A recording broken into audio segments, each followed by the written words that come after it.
के द्वारा अनुष्ठान कराओ 11 दिन 21 दिन का, और भारी दक्षिणा उनका सम्मान करो, परिवर्तन होगा। गायत्री अनुष्ठान करो, परिवर्तन होगा। शास्त्रों में ऐसे है। ये सब ये बहुत बहुत पर्दे के पीछे बिल्कुल आप जो देख नहीं सकते, और पर्दे के बाहर जो आप देख रहे हैं वो है नहीं। ये हमने बहुत जगह देखा है। इसलिए बहुत शांत हमारी बात समझ लो। को न काहू के सुख दुख कर दाता, निज कृत कर्म भोग सुन भ्राता। अपने कर्मों का फल जीव को भोगना पड़ता है, वो मिटा सकते हैं भगवान। तो भगवान का भजन करो, नाम जप करो, भगवान की कथा सुनो, इधर उधर मत भटको। सब देवी देवता जितनी शक्तियां भगवान की हैं, जब आप भगवान के भरोसे में हो तो कोई तुम्हारा मंगल नहीं कर सकता।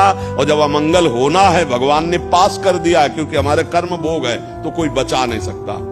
तो आप ये समझ लो, जहां जाओगे आपको केवल भ्रम मिलेगा। यदि भजन नहीं है आपके अंदर, तपस्या नहीं है, साधना नहीं, व्रत नहीं है, तो कौन तुम्हारे दुख मिटा सकता है? मिटाने के लिए एक उपाय है कि हम स्वयं दुख भोग रहे हैं और अपने भजन का फल तुम्हें दे रहे हैं। मिटा तो भजन से ही ना।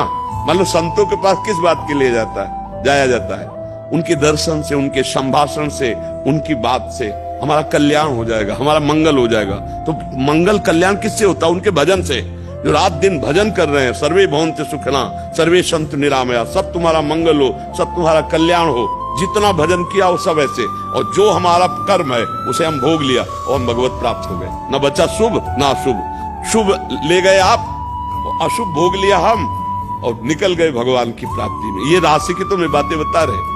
अगर समझ में आवे तो समझ लो, और अगर आपको हाथ दिखवाना है, भाग्य रेखा बदलवाने के लिए कुछ करना है, तो आप करके देख लो। जब बदल जाए तो ईमानदारी से आके मुझे बता देना कि अमुक जगह भाग्य बदल गया है, तो अब हम मान लेंगे इस बात को। नहीं तो हम आज तक नहीं देखा है, केवल तुक्का कभी कभी लग गया है।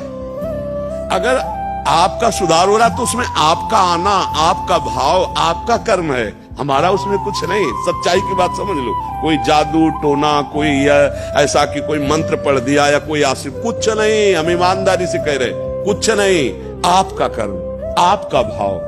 जैसे आप भाव में भरे हो कि मैं जा रहा हूं, ये संत भगवान है साक्षात, इनके दर्शन से हमें जरूर लाभ मिलेगा, जरूर लाभ मिलेगा, जरूर लाभ मिलेगा। क्योंकि आपकी भावना है, जाकी रही भावना जैसी प्रभु मूरत देखी। उसमें हमारा कोई चमत्कार नहीं, हमारा कोई भाव नहीं। तो ये सब बाहरी बातें छोड़ो और अच्छे से भगवान का भजन करो। अच्छे आपकी पद्धति होती है कि हमसे श्रेष्ठ है, ये विरक्त मार्ग के पथिक। जो भी आते हैं आपको दंडवत करते हैं, बट आप भी। हाँ, तो विरक्त मार्ग का भाव है। निवृत्ति मार्ग जो है वो गृहस्थ आश्रम का गुरु आश्रम माना जाता है, वो शुरू से चला आ रहा है ऐसा। तो आचार्य परंपरा से चलना चाहिए, गुरु परंपरा से चलना चाहिए। संत सब जो भगवान में चित्त जोड़े हैं, निरंतर संसार के राग से रहित, वही संत है। अब लड़का बच्चा परिवार सबका पोषण हो रहा, जब मन आया पैजामा कुर्ता पहन लिया, पैंट शर्ट पहन लिया, जब आया और इसके आगे बाबा लिखा जाता है, संत लिखा जाता है, तो ये मतलब नहीं ठीक है, ऐसा नहीं ठीक है। आप भगवान की कथा करने वाले हैं तो आपकी महिमा तो वैसे ही भूरिदा जना है, आप वैसे ही संत लिखने का, आप तो संत स्वभाव है, खुद भगवत स्वरूप है। अब जैसे श्री सुखदेव जी कथा कर रहे हैं, अब ये महान परम संत वैरागी, गर्भ से ही वैराग्यवान है।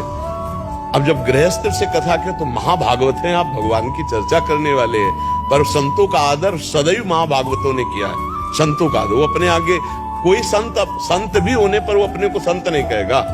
जब आप उससे कहो तो एक है, हम जैसे अधम जीव भला संत कहाँ हो सकते हैं, ये तो संतों के हम चरणों के आश्रित है। साधुता एक अलग मार्ग। पर जी एक दो